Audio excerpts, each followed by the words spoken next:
إن الحمد لله نحمده ونستغفره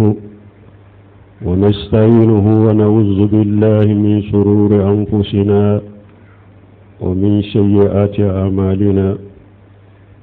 من يهديه الله فلا مضل له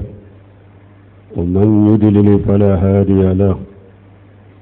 وأشهد أن لا إله إلا الله وحده لا شريك له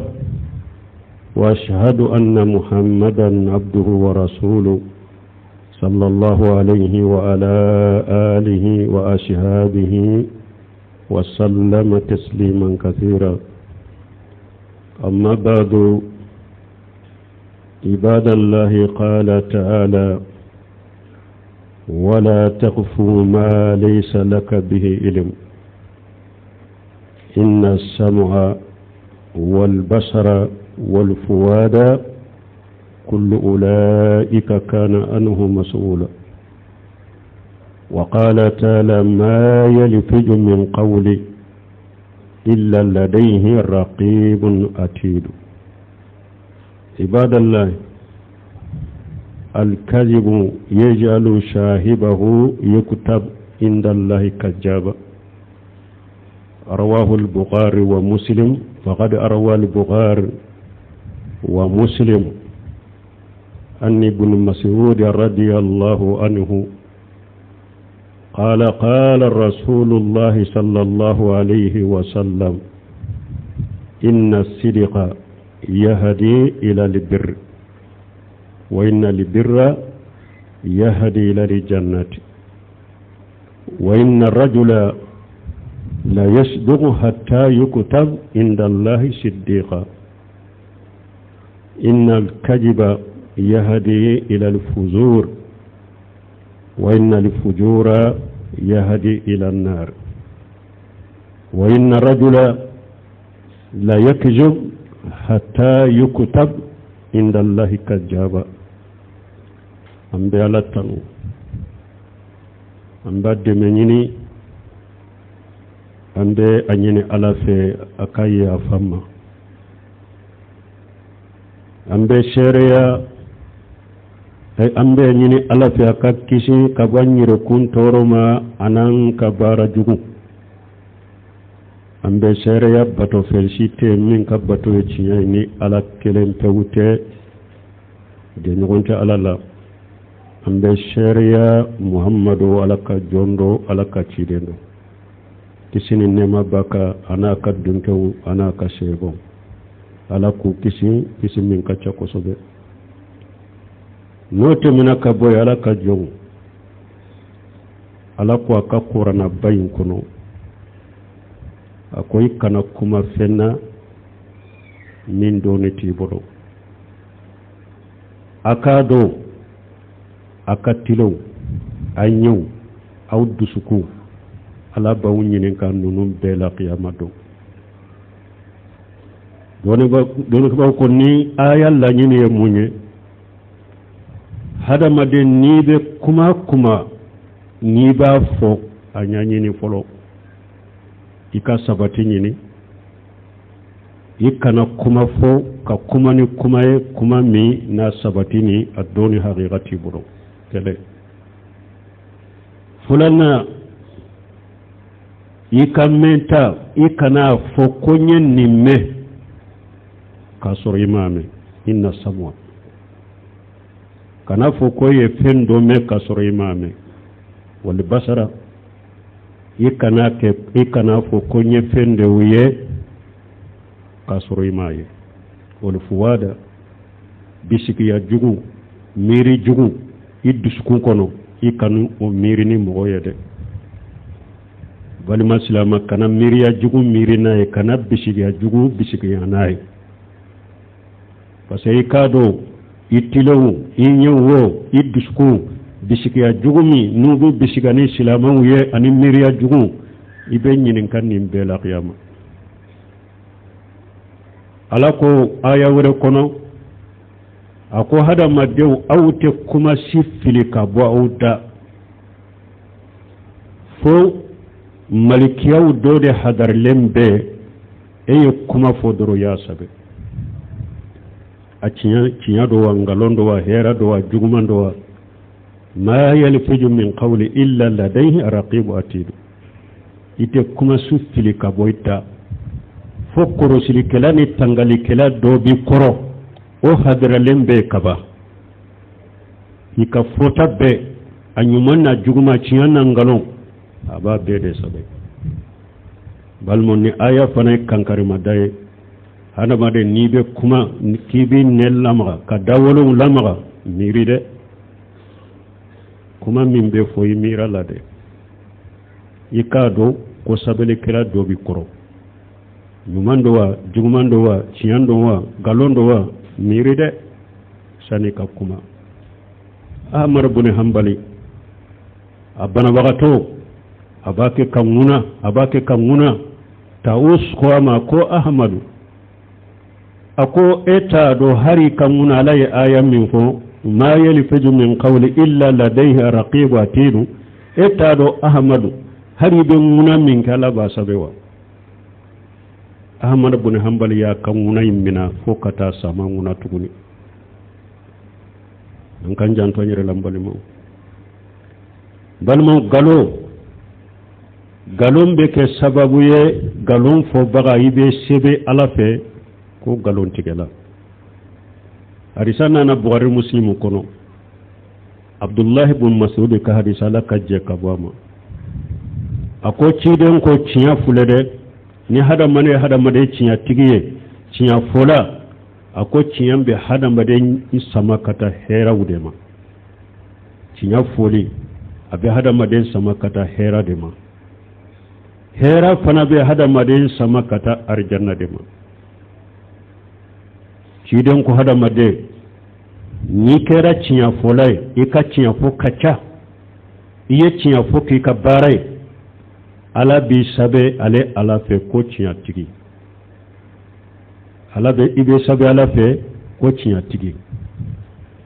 awa ciden ko akon galon fulere ni mogo minye galon fo de ke ikalla dai ube ebe galon de tige awa ko galon be hada maden sama kata ko jugu de made ko jugu fana be hada maden sama kata jahannaba tasuma de ma cinya foli bi sama kata hera ma hera bi sama kata jahannama awa galon fana foli bi sama kata ko jugu de ma ko jugu fana bi sama kata tasuma de ma ciden ko hada maden ta wuli na ba ka galon tige ka galon ka kalla da ka kuma wula fo ala ba sabe ayere fe ko ni nye galon tige la de e sebelem be ke ala fe sisa ko galon tige la balmo doni ka ba ko ni hadisa ya yiranna hada made cinya fo iyere ni cinya fo li la dege ke cinya fo bagay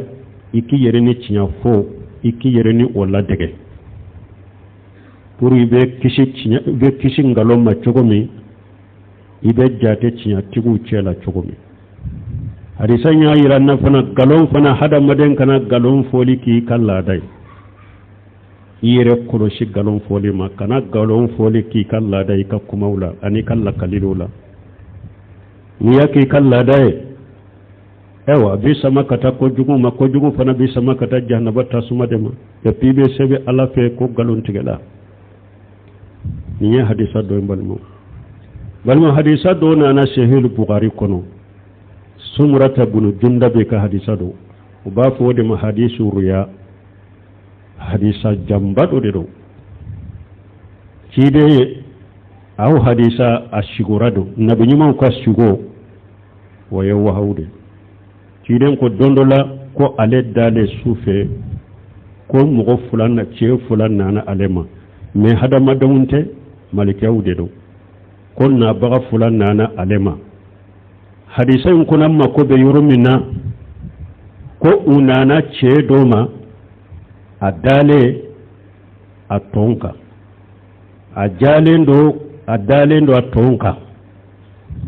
ce wure jolemba kunna وفي يده حديد من كلوب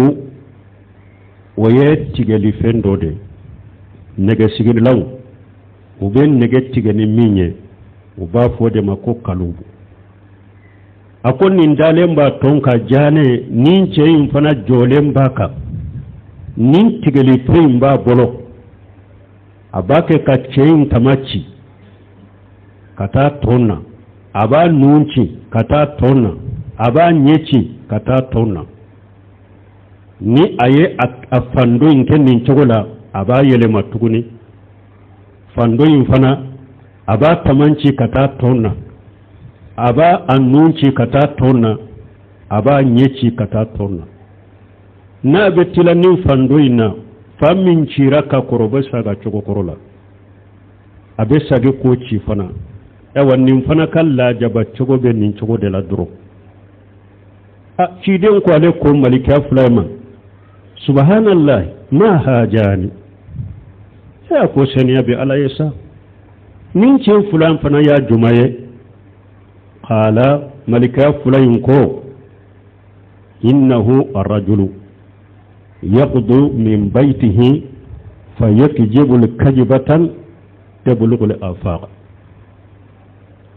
ملكا فلان كوتشي دما وكون نينشي من فلان نيده نوبا التمانشي كتا تونا كان نونشي كتا تونا كان ينشي كتا تونا فاندوين فانا كا يلما كاكيو تشغولا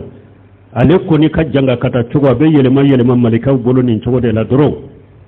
ninye chede abe soli kabo aka sokono abe ngalondo tige galon mimbese jiya fambela donc galon tige la wala jaba chogo de fulini jannaba kono malika bolo nkanyere kurosi galon made galon tige mani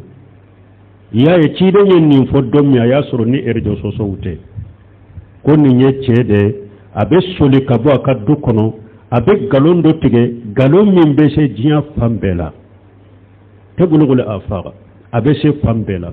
chide ben nin fo domi erejo soso tunte mais c'est ça ni harisa chiya tigi ali o banka tilela de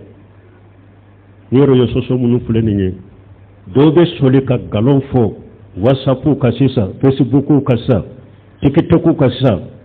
e ka galon tige ibe galon min tige ka bila rejo soso ka abe che jinya fambela ibe yenni hadisa kono de ya way kala jaba chogo de fulani nye hadisa min be bukhari kono hadisi riya ni be la jaba jahannaba kono ube gere dawla balmo doka tayi mu nye gere dawla ka sigi gere la doro ka sigi baroda la doro ka kuma do fo kuma mi na be hadama don la yele ka galon tige do ta katabulu beye o de gere dawla ko ni karasama ye gere na ko gere te dia ko ale koni gere ka galon tige doro ka kuma fo doro mo ka yele erjo soso ka balma kankare madada nan ni fana lare ci don ko waylu lillazi yuhaddisu bi hadis liyudhika bihi alqawma fayakjab wa waylu lahu ciden ko halaki be mogoye halakini la jaba be mogoye mogomi na be baroke ka baro do fo puro ka mogo la yele ka galon tige ciden ko halaki be ni halaki baye balmo fana nyonya lendo an ka wakati la silamaw cela de gerewula baro dawla erje sosoka doka bido konkurni dilate fuyi kam mo la yele ko do ke minyan galoye kam mo la yele kuma do fo minyan galoye kam mo la yele gere dawna baro yorowla kuma do fo minyan galoye kam mo la yele ke wale do ke minyan galoye kam mo la yele ci den ko halaki biye de ako halaki biye balmo galon tige منافقي بارددو قال صلى الله عليه وسلم أربع من كنا فيه كان منافق قالسا ومن كانت منه قسلة ومن كانت فيه قسلة كانت فيه قسلة من النفاق حتى يداها إجا أتمنى قانا وإجا حدثت كجبا وإذا أهد قدر وإذا قسم فجر أخرج البخاري ومسلم وفي لفظ لمسلم وإن سام وصلى وجام أنه مسلم كيرن كو كوناني بي نو ينيغون سرو سلاما منا وكوناني جوغو ينيغون سرو إلا شيدن كو يمنافقت دفلند معنى نفاق عملية من منافقية بارو دفرا إلا أقولنا ياسرو أقولناني من يغون سرو إلا نو أقولناني جوغو دو بلا munafaqi jogo do bila foniya bilade sino munafaqi jogo do bila nu nani ye nyugon soroila ye munafaqi dafale nifaqo amaliya afolo ye munyida utu mina qana ni dara lakka dana ya kuma do faye ka gundo kuma do faye ko ni nye gundo de kana fo mo ya bi jamfa abeti ka gundo borto ni ye khalifa fendo de khalifa ma ka danna ya fendo de dama ka dara abi jamfa ni nye foloy a fulana ye munye cidan ko na ye baroke doro a kuma na doro abe galon tige ni nye fulana ye sabana ye munye na ye lahidu de taye abe aboroto ate lahidu mbo ashrafe mben ninkiye mben nin foye an kan nyugon soro yamfe ni wakati la atabu ashrafe abe lahidu boroto nani na munye na kelela doro abe junubu ke kelela fajara fajiriyaw ala soso abo ke aka kelela mana abe galon kaliliw ke ube abeta kuma do fo mo do ka yennin fa yennin ke kasura ma fa make da wali kajiba abeta kuma do fo mo do ka ayennin fa yennin ke te kasura ma fota ma kete ya kasama fajara kureninde balmo ninni jogon nayne nyogon soroila nifaqo amaliya munafaqi jogo be sabatira elade nu unani ma nyogon soroila nu dola kelende bila munafiqiya jogo do bila foniya toy hadisan na jogo dola ko ayatul munafiqi salas ko munafiqiya ta man sey sabade ija hadasa kajaba wa ija ahada qadara wa ija utumina qama ari sawore la bari muslimu kono ko munafiqiya ta man sey sabado na ye baroke dura kuma na dura be galontige akuma na doro abe galontige ni dara la danna ya fenna bi jamfa na yallahidu min di'ima atabu asirafi ni yoro de ro ni muslimu ko hari na tigi na sallira a sunna aya galon fo ko alayhi salama de munafiqi de do donc islamu ni hadisa ulaje ka aya ulaje ka silamu ka kafo laje bi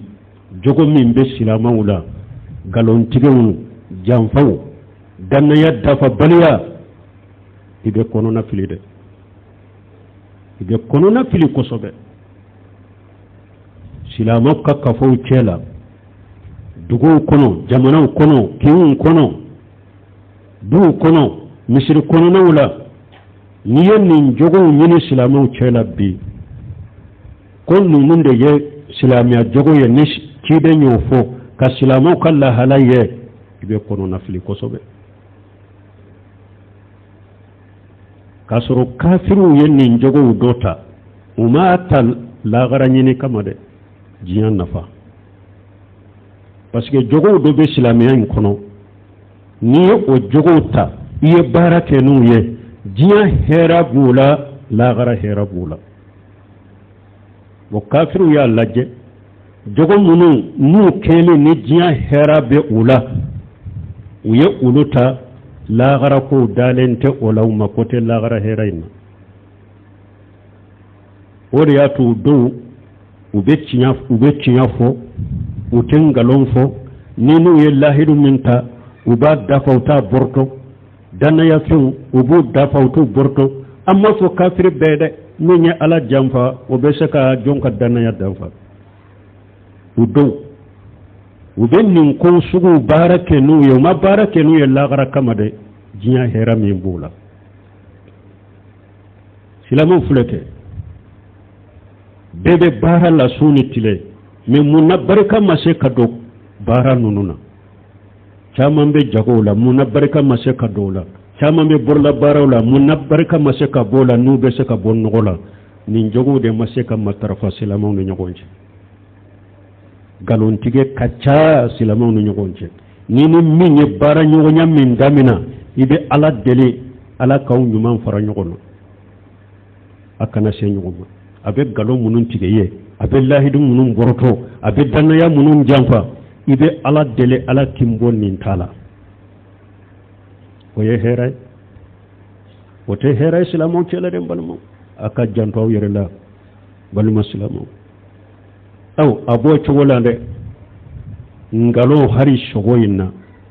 silama sara ya haram har ki yere shogo fendola ne yen ninye yin shogora nenya ka soro ma sogala ci denye janga kata ani kankar dan nati nimbe kofe nimbe nofe wani ibn abbas radiyallahu anhuma qala qala rasulullah sallallahu alaihi wasallam man tahallama bihulumi lam yarahu kullifa an yaqida bayna ash-shayratayn wa lan yaf'ala ci denye ni fo sallallahu alaihi wasallam أقول من استمع إلى حديث قوم وهم له كارهون صب في أذنيه العنوق يوم القيامة ومن صور صورة وجب كلف أن ينفخ فيها الروح وليس بالنافع بارك الله لي ولكم في القرآن الحكيم ونفعني وإياكم بما فيه من الذكر الحكيم أقول قولي هذا واستغفر الله لي ولكم ولسائر المسلمين من كل جنب واستغفروه إنه هو الغفور الرحيم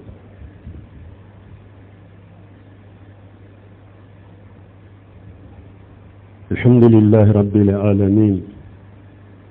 والصلاة والسلام على نبينا محمد وعلى آله وأصحابه وسلم تسليما كثيرا أما بعد وعن ابن عباس رضي الله عنهما قال قال رسول الله صلى الله عليه وسلم من تحلم بهلم لم يراه كلف أن يعقد بين الشيرتين ولن يفعل والمحدثان أنا كابو عبد الله بن عباس برو لك جي كابو فلا بيما ako ciden ko ni mogo min yi yere sogo dola ka fon sogora ninna nye ka soro ima ye yomal qiyama dola billa jabade qiyama keneka shaire alikama kise fula ala ba fo malikawu ko o fula de dima iku kole nyogona ku tugu nyona ku kele nyogona ebe sola ite wala wala nye fala o de yato ciden ko ite wala alikama kise fula ete se ku tugu nyogona ewa ni mu tugu nyogona doron ebe la jaba de la foyi kashe ka alikama kise fula in tugu nyogona ifana te wala akoro de ebe la jaba kono hari shugo hari galen tiga shigola in shogoran ni na nye ka soro imaye shayre fula ala bode dema malikaw go dema utugu nyogona de ni mu tugu nyogona dro ibella jaba jarnaba kono ifana tese ko kay ni nye folo ni hadisa kono fulanna o fana nyo nyalendo mo chela bi man istama ila hadisi qawmuhum lahu karihun mo ni eye mo do ka kuma ulame kasoro amandu ye iku ka kuma inne amandu ye iku ka kuma ilame ni yoke ye mugo do ka kuma ulame uta kalama utafe fana e ka kuma nunu me utafe ka kuma nunu lame ciden ko yawmal qiyamah do denye bilene yele jahannaba kono ubo ode e wa bo itilo fula kono denye bilene yele ubedo bo itilo fula kono jahannaba kono almoni yalla jabada nyede mogo ka bokali lame ata kalama mogo dobe yi ka telefoni da doro wuli la doro bata yi ka bokali munumbu ka telefoni kono ibu lame ubo ni mogo do nu ya do eni mogo dobe telefoni na kumala ubo to ku yere gereila ku tilma jo pour abe kuma min fo aka lame ka sure ta fe mogo were ka kuma ime mogo doba ke ka kuma sodo kono etemoto yere jo ulu ta do ko ebe ubake ka kuma ibu ka kuma lamme uta kalama uta fe eku lamme fana abebe doni hadisa kono de mbalmo niyo mugo ka kuma mugo nube kuma la eyu ka kuma lamme ka soru uta fe ka kuma lamme yawmal qiyamah do jahannaba kono denye bilene yele ala bafu malika ka boytilo fula kono ala kan kisi kantanga sabana jumay ni hadisa kono ciden ko ni mugo yo photo ni ye photo min photo ni ma photo e yo photo yo mali qiyama do ala billa jaba awa abafo yen ni ma photo min photo jiya kono awa nin kala dai ka nyana maya de nin kala shi sai ka nyana maya ni mo ke bella jaba de awa e fana te se ka nin finye ka kala fana ni yalla jaba e photo talaw fana kala jaba ni ma photo talaw kala jaba fule ibe photo ta yawmal qiyama do ala ba fo kan nim fiye ka ke abela e fana te se kan nim fiye ka kala aw ibe la jaba jahannaba kono ni nya abdullah ibn abbas ka hadisai aw hari ngalon shigola janga kataba nofe janko ne hada mademba nyala abdullah ibn umar ka hadisa wure nana inna afra li firya an yura rajula aynayhi ma lam tarayahu cidon ko galon jugu be ka galon jugu ye jumay mogo ka fon ewa ikinya fula yele fendola ka fon nya fula ye ninye sogola ka soro nya fula yimaye cidon ko ye galon jugu kan galonde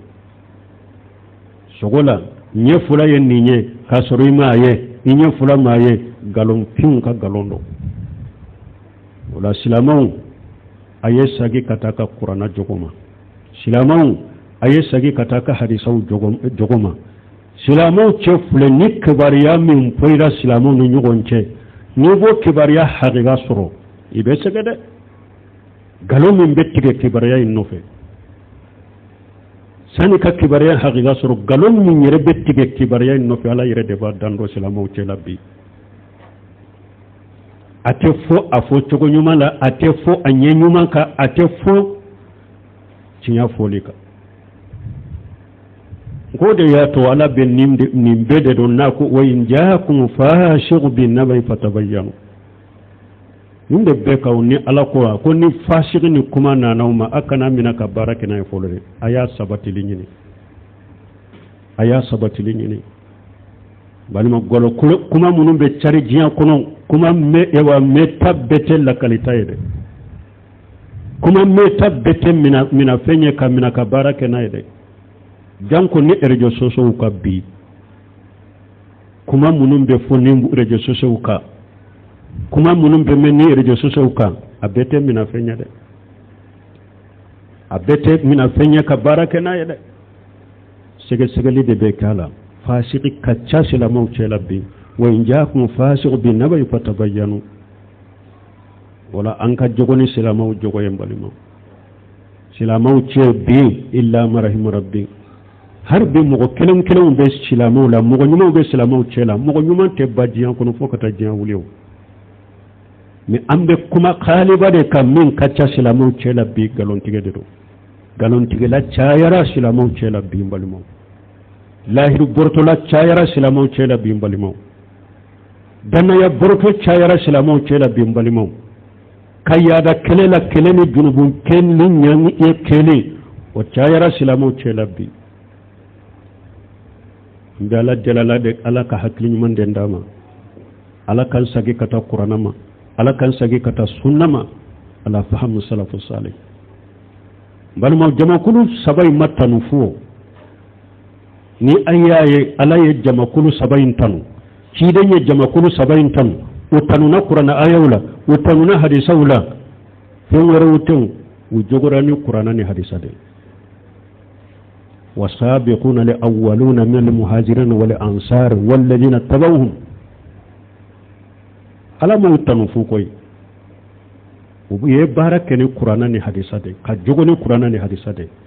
نيتيدن كو خير الناس خرني ثم الذين يولونهم ناكو عليك منتون كشهرا ما بي عليك جماعين دي فلو شيبو وكفي منون تغلمبه شيبو ما تابينو وكفي منون تغلمبه تابينو ما اتابع التابعين شيدن ين جما كل سبتانو يمتانو فوده كيوالي فوتا اني كيوالي jogon utanuna ni ode uye bara min kene qur'anai uye bara min kene ciden ka sunnai utanuna ni ode ala yotanu a ciden yotanu awa silamu fana te se ka boddo yamma la abada ante se ka kanyere ya bada ambe sira mununta ko amba jakwa ka forse ka kanyere ka silama jamana usoro o sira ute se ka silama jamana damade wanka jogoni qur'ana ni sunna de at-tasfiya awwala wa tarbiya min ba to silamu ka fanga be saguma be salama jamana soro abe kaw yereye bidiya ni mushrikiya munna ala soso munun bawni nyogon ce folo aya wulude nettoyer ko boye paw ba fo de tasfiya a ce kan ye folo aka jeya aw silamu yere ce ka jeya folo ka bo mushrikiya uma kabo biliyawma wa tarbiya ani jogo ka sabata wala jogo nyuma desfiya musrikiya ka boani nyugon ce musrikiya ka bo islamiyala bidiyaw ka bo islamiyala junubu ala soso ka bo islamiyala tarbiya jogo nyuma ka sabati islamawla cinyafo danaya dafali kalifa fun kolosili danaya dafali lahidu wa sabatili kan lahidu buwa sirafe kele bambali ni jugu ya bambali nyugun jugu ya bambali nunun de kabbo silama uche lambalo ma obe silama jamana so abe kyawu yereye abe fanga soro abe silama jamana soro me kawto ni la halala lan yaslihu li akhir hadhihi al umma illa ma aslaha bi awwaluha katoni la halala tenya de imamu na maliki yedo fo akon nim manton laba aw tisika fuike min be se ka silamiya dilaw bolo kanyaw bolo fo manton folo yem min ka ko de ke manton folo nyana ni munye at-tawhid wal qur'an was sunnah manton folo nyana ni ninde manton folo nye ewa imamu na maliki ko manton laba na fana mode ke atese kan yekoy abadan fo tawhidin de kasabata bolo qur'an wa sunna baraka keni oye anka jogoni oye o doronde be islamiya bolo nogola sina to na bake ka dola be kafiru ka sira dilale islamu bake ka sira sisa kulu be islamiya dilanay abbe kafiru ka ewa fendilalew o be se ka islamiya dila silamiya jugu ka fendilalew o be se ka islamiya dila amara shi ko na fama kele na fama nane na fama danga na fama borto silamiya be se ka dila ni nunye alaka hakima de silamawuma ربنا آتنا في الدنيا حسنة وفي الآخرة حسنة وقنا عذاب النار ربنا لا تزغ قلوبنا بعد إذ هديتنا وهب لنا من لدنك رحمة إنك أنت الوهاب اللهم اجعل الإسلام والمسلمون وأجل الشرك والمشركين ودمر أعداءك أعداء الدين برحمتك يا أرحم الراحمين وآخر دعوانا الحمد لله رب العالمين.